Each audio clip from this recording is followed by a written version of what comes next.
The executive building of Morrison Manufacturing had been in our family for 37 years. My grandfather built it from a single machine shop into a multi-state operation producing precision components for the aerospace industry. Walking through the lobby, past the portrait of him in his work coveralls, I always felt the weight of that history.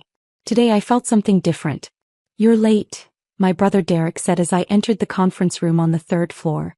He didn't look up from his tablet, his tailored suit immaculate, his hair perfectly styled in that way that suggested he spent more time on it than I spent on my entire morning routine. "Traffic was bad," I said, taking a seat at the far end of the table. The chair wobbled slightly, a detail nobody had bothered to fix despite my mentioning it at the last family meeting 6 months ago. "We're about to start," my sister Jennifer said, her tone suggesting I should be grateful for the notification. She sat beside our mother at the head of the table, both of them wearing matching designer blazers like some kind of corporate uniform.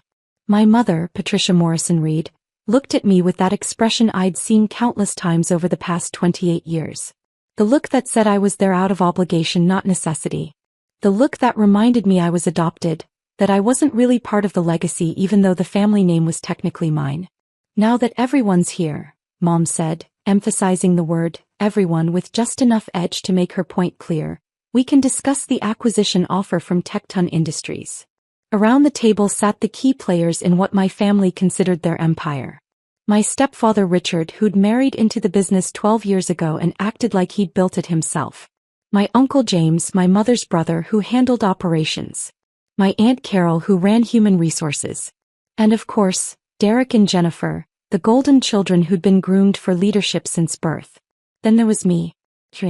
The outsider they kept around because removing me would look bad. "Tecton has offered $420 million for full acquisition," Derek said, pulling up a presentation on the screen.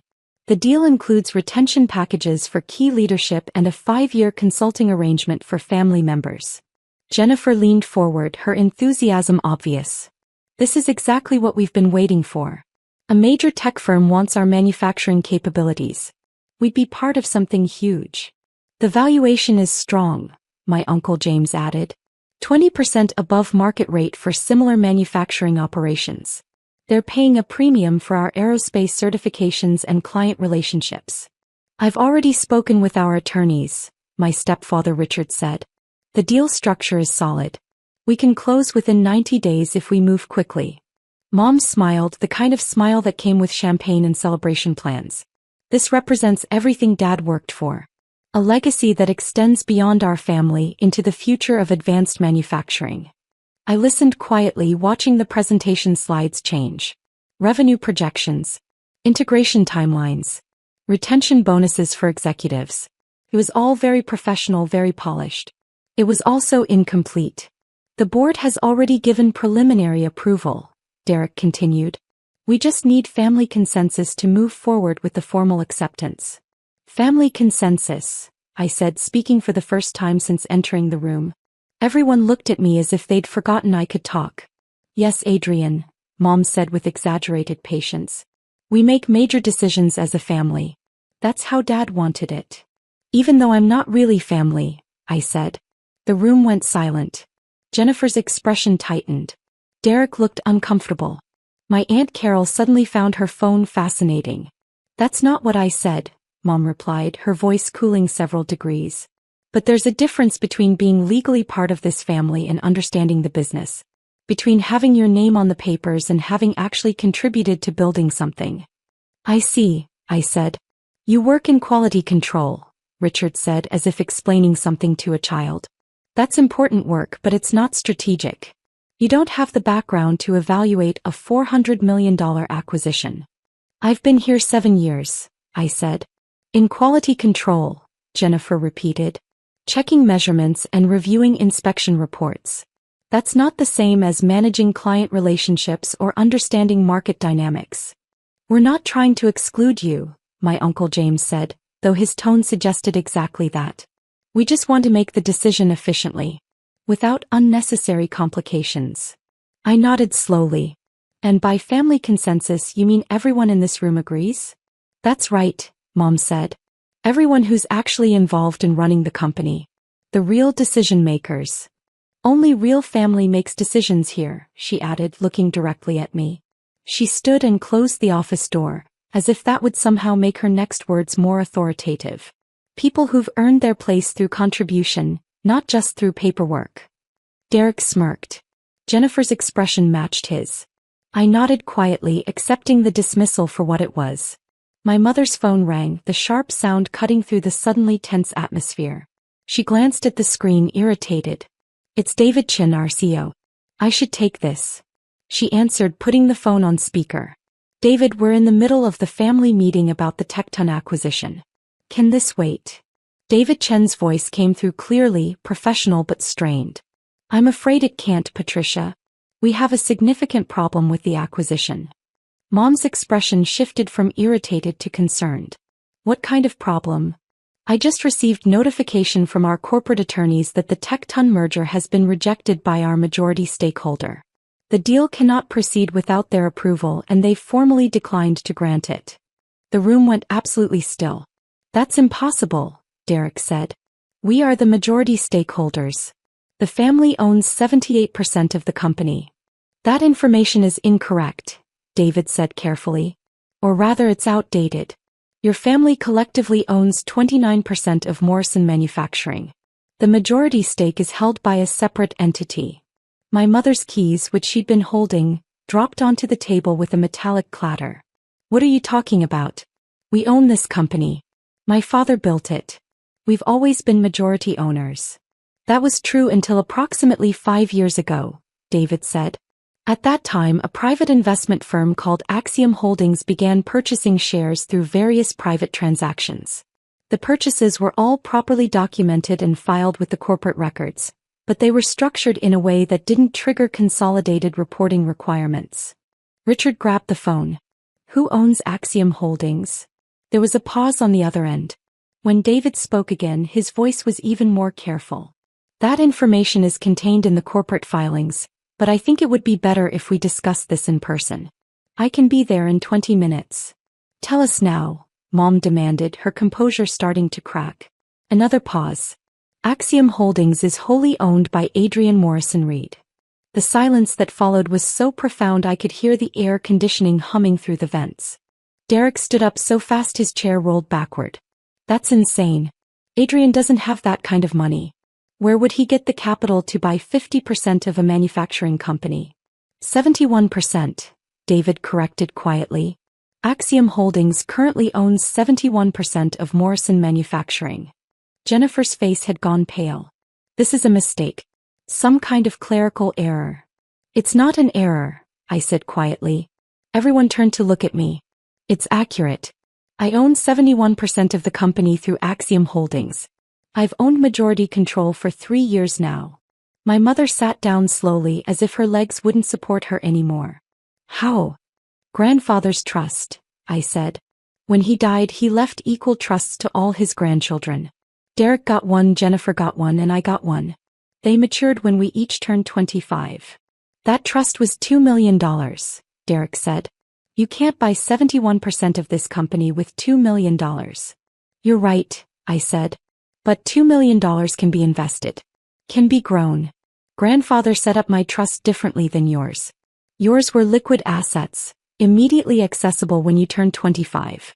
Mine was invested in a growth portfolio managed by his personal financial advisor, with instructions that it couldn't be touched until I was 25, and then only for securing my future in the family business. I pulled out my own tablet and connected it to the conference room display. Financial documents appeared on the screen. By the time I turned 25, that trust had grown to $42 million. I used it as collateral to secure loans, which I used to begin purchasing shares in the company. Every purchase was legal, properly documented, and filed with the corporate records. Why didn't we know about this? My Uncle James demanded. Because nobody looked, I said simply. Every transaction was in the public corporate filings. Every share purchase was documented. Every change in ownership structure was recorded properly. You just never thought to check who was buying because you assumed nobody outside the family would be interested in acquiring shares. You lied to us, Jennifer said, her voice rising. You've been pretending to be some low-level quality control worker while secretly buying the company out from under us? I didn't lie about anything, I said. I do work in quality control. I've been there for 7 years, learning every aspect of how this company operates. What products we make, which clients we serve, where our processes work and where they fail. I never pretended to be anything other than what I am. Mom found her voice, though it came out strained. You deliberately deceived us. Working in that department, acting like you were just another employee. I am an employee, I said. I'm also the majority owner. Those things aren't mutually exclusive. Richard pointed at the financial documents still displayed on the screen. Where did you get the money for the loans? 42 million wouldn't be enough to acquire 71% of this company. You're right, I said. Which is why I didn't acquire it all at once. I bought shares gradually over 5 years. As the company grew and the share value increased, I used the appreciation in my existing holdings as collateral for additional loans. Each purchase increased my ownership stake, which increased my collateral capacity, which enabled larger purchases. I switched slides showing the timeline of acquisitions. 5 years ago I owned 0%. 4 years ago 12%. 3 years ago 34%. 2 years ago 53%. Now 71%. The family sold you those shares? My Aunt Carol asked, speaking for the first time. Some of them, I said. Derek sold me 8% 3 years ago to fund his venture capital investments. Jennifer sold me 6% 2 years ago for her real estate projects. Uncle James sold me 4%. Aunt Carol sold me 3%. Various other minority shareholders sold me their stakes over time. Derek's face had turned red. You manipulated us. You knew we needed capital for other investments. I made fair offers for shares you were willing to sell, I said. Every transaction was at market rate or above. You all made money on the sales. You just didn't bother to ask why I was buying because you didn't think it mattered. Because we didn't think you'd be stupid enough to sink all your money into this company, Jennifer snapped. It wasn't stupid, I said calmly. Morrison Manufacturing is a well-run, profitable company with strong client relationships and solid growth prospects. It was a smart investment. The fact that you all viewed it as something to cash out of when you wanted money for other projects tells me you didn't value what we have here. My mother's hands were shaking as she reached for her water glass. So you've been sitting on majority control waiting for what? This exact moment? To sabotage a major acquisition. I haven't sabotaged anything, I said. I rejected a merger that wasn't in the company's best interests. $420 million isn't in our best interests? Richard said incredulously. No, I said. It's not. And I can prove it. I changed slides again, showing a detailed analysis. Tecton's offer values us at $420 million. That sounds impressive until you look at the actual numbers. Our annual revenue is $183 million. Our profit margin is 18%, which gives us $33 million in annual profit. At current aerospace industry multiples, we should be valued at least 15 times earnings. That's $495 million. Derek leaned forward. That's only a $75 million difference. Within normal valuation ranges. Except Tecton's offer includes integration costs that we'd be responsible for, I continued. Facility upgrades, system consolidations, workforce adjustments. Those costs total $82 million over the first 3 years. Which effectively reduces the purchase price to $338 million. The room had gone quiet again, but this time people were actually paying attention to what I was saying. Furthermore, I said, Tecton's retention packages for key leadership total $42 million over 5 years. But those packages only go to corporate officers, not to working employees. The people who actually make our products, who maintain client relationships, who ensure quality standards.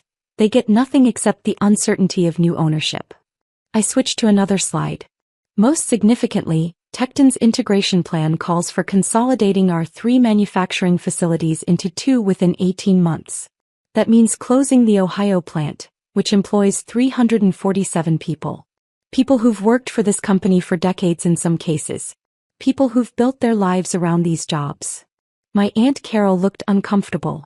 Corporate consolidation is normal in acquisitions. It's how companies achieve efficiency. It's also how companies destroy the culture and expertise that made them valuable in the first place, I said. Our Ohio facility has the highest quality ratings of all our plants. It has the most experienced workforce. It has the longest client relationships. Closing it would save money on paper while destroying institutional knowledge that took decades to build. You're being sentimental, Mom said, but her voice lacked its earlier certainty. I'm being practical, I said. I've worked in quality control for 7 years. I've visited every facility multiple times. I've talked to the workers on the floor, the supervisors, the technicians. I know which plants are genuinely efficient and which ones just look good on spreadsheets. The Ohio plant is the heart of our operation, and Tecton wants to cut it out because it doesn't fit their geographic strategy. Jennifer crossed her arms. So you're rejecting a $400 million deal because you're worried about a plant closure? That's emotional, not strategic. I'm rejecting an undervalued deal that would harm the company's long-term prospects while enriching executives at the expense of workers, I said. That's not emotional. That's understanding what actually makes this company valuable. David Chen's voice came through the phone again. We'd forgotten he was still on the line. If I may add something, Patricia. Adrian has been raising these concerns with me for the past 6 months. He's requested detailed operational analyses, client retention studies, and workforce impact assessments. His objections to the Tecton deal are well documented and thoroughly researched. Mom stared at the phone. You've been discussing this with Adrian? Behind our backs. I've been discussing it with your majority shareholder, David said carefully. As the CEO, I have a fiduciary duty to keep the principal owner informed of major corporate actions. Adrian has that right. We're the family, Richard said, his voice tight. We're supposed to make these decisions together. With respect, David said, family sentiment doesn't override corporate governance. Adrian owns 71% of the company. His approval is legally required for any major transaction. That's not optional. Derek stood up, pacing now. This is insane. You can't just reject the deal because you think the valuation is low. Tecton isn't going to negotiate. This is their final offer. Then they can keep it, I said. Morrison Manufacturing isn't for sale at that price. You're costing us millions, Jennifer said, her voice rising to almost a shout. This is the opportunity of a lifetime and you're throwing it away because of what? Pride? Some misguided loyalty to factory workers. I'm protecting the company, I said. And yes, I'm protecting the workers who actually make it function. The people you've never bothered to meet or talk to because you were too busy having lunch meetings and attending industry conferences. My mother stood up, her composure finally cracking completely. How dare you? I built this company with your grandfather. I've given my life to this business. And you, adopted out of charity when you were 3 years old, have the audacity to tell me I don't care about it. The words hung in the air like smoke from a gun. There it is, I said quietly. Adopted out of charity. Not real family. Not someone who actually belongs here. That's not what I meant, Mom said, but her face showed she knew exactly what she'd meant. It's exactly what you meant, I said. It's what you've all meant for 25 years. I'm the outsider. The one who doesn't really belong. The one who should be grateful to even be in the room. I stood up, gathering my tablet. Well, here's the reality. I'm the majority owner of this company. I have been for 3 years. Every major decision made in that time should have had my approval. Want to know how many times you consulted me? 0. How many board meetings I was invited to? 0. How many strategic planning sessions included me? 0. Because you worked in quality control, Derek said desperately. You never indicated you wanted to be involved in management. I own 71% of the company, I said, letting the words hang heavy. My involvement isn't optional. It's legally required. But you all were so convinced I was insignificant that you never bothered to check the corporate ownership records. Never bothered to ask why I was buying shares. Never bothered to wonder if maybe, just maybe, the adopted kid might actually be building something. My Uncle James cleared his throat. What happens now? Now, I said, we're going to restructure how this company is run. David, I need you to schedule a formal board meeting for tomorrow morning. Full board attendance required. Understood, David said through the phone. You can't restructure the board, Richard said. We have voting rights. You have voting rights on your 29% of the shares, I said. I have voting rights on my 71%. The math isn't complicated. Mom sank back into her chair. You're going to take over the company. Push us out. I'm going to ensure the company is run properly, I said.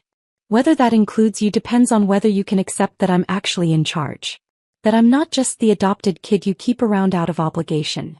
This is because we didn't treat you like family? Jennifer said.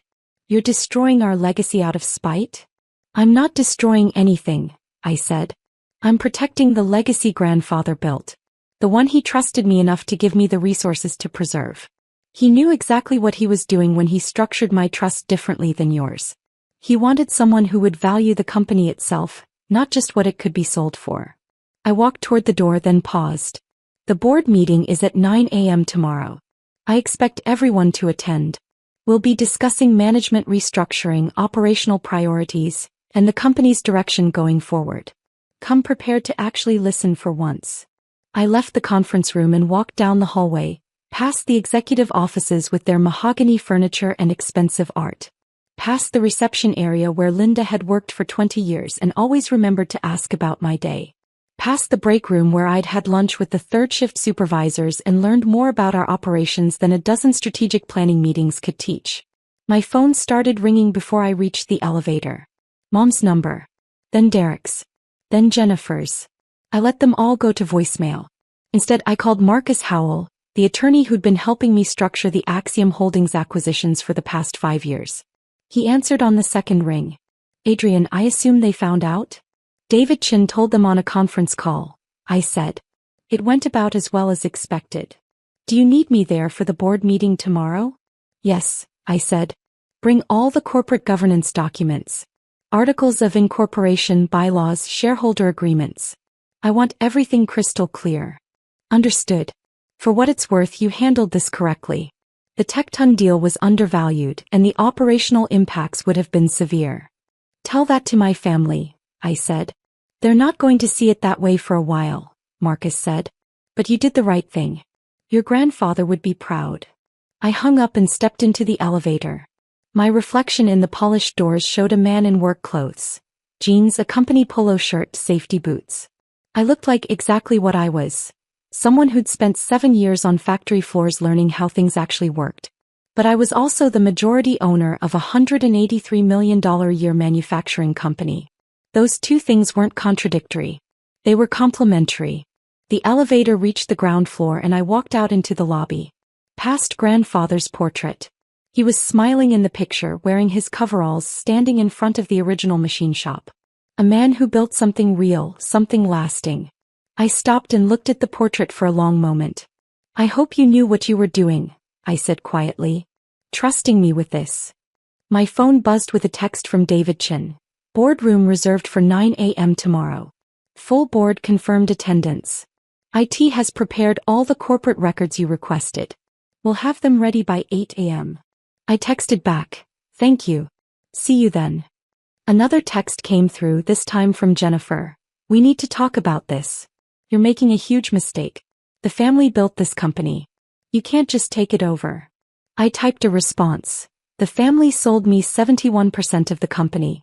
I didn't take anything. You gave it to me because you needed money for other investments. Those were your choices, not mine. Her response was immediate. We didn't know you were trying to take control. I wasn't trying to take control, I wrote back. I was investing in the company grandfather built. The fact that you saw that as a threat instead of a commitment tells me everything I need to know about your priorities. I put my phone away and walked out to the parking lot. My truck was parked in the employee section, between Carlos from machining and Jennifer from assembly. Not in the executive spots near the building entrance where Mom's Mercedes and Derek's BMW sat like symbols of status. Tomorrow that would change. Tomorrow I'd park wherever I wanted because I owned the parking lot. I owned the building. I owned the company. But tonight, I drove home to my modest apartment, the one I'd been renting for 7 years while my siblings bought houses and my parents remodeled their estate. The apartment where I'd spent countless evenings reviewing financial statements and corporate records, learning everything I could about the business I was building a stake in. The apartment where I'd planned for exactly this moment. My phone rang again. This time it was my Uncle James. I answered. Adrian, he said, his voice tired. I owe you an apology. I was surprised enough to pause before responding. Go on. I sold you those shares 3 years ago because I needed capital for a real estate investment. I thought I was just liquidating a small part of my holdings to someone who'd overpay for them. I didn't realize you were building a position. I should have asked questions. Would it have changed anything? I asked. He was quiet for a moment. Probably not. But I would have treated you differently if I'd known. These past few years, the way we've excluded you from decisions, the way Patricia talks about you not being real family, I should have said something. Why didn't you? Because it was easier not to, he said honestly. Because challenging Patricia means conflict and I avoided that. I'm sorry. Apology noted, I said. See you at the board meeting tomorrow. Adrian, one more thing. That Ohio plant you mentioned. I've been pushing to keep it open for 2 years.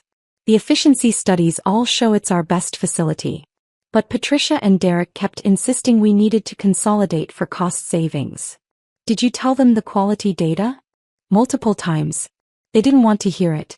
They wanted the narrative of streamlining operations for the Tecton deal. Tomorrow we're going to have a very different conversation about operations, I said. One based on actual data instead of what makes for good press releases. After we hung up, I sat in my truck in the apartment parking lot for a long time, thinking about what came next. The board meeting tomorrow would be contentious. Mom would fight the restructuring. Derek and Jennifer would try to find legal challenges. Richard would make threats. But none of it would matter because I held 71% of the voting shares.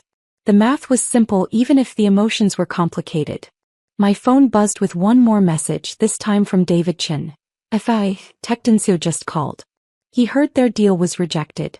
He's not happy. Be prepared for them to go public with their disappointment. I texted back, let them. Anyone who does their research will see we rejected an undervalued offer. That's good business, not bad judgment. I looked up at my apartment building at the modest windows of my second-floor unit. Tomorrow I could afford to live anywhere. A mansion like my mother's. A penthouse like Derek wanted. Anything I wanted. But I'd stay right here in this apartment, because moving wasn't about money or status. It was about remembering where I started. About staying connected to reality instead of getting lost in executive office symbolism. My grandfather had worn coveralls to work every day, even after the company was worth millions. He ate lunch with the workers. He knew their names, their families, their concerns. I was his grandson in the ways that mattered, even if some of the DNA wasn't shared. And tomorrow, I'd start proving that the adopted kid they'd dismissed as insignificant understood the business better than any of them ever had. The real family, my mother had said, made the decisions. She was right about that. She just hadn't realized I was the real family all along.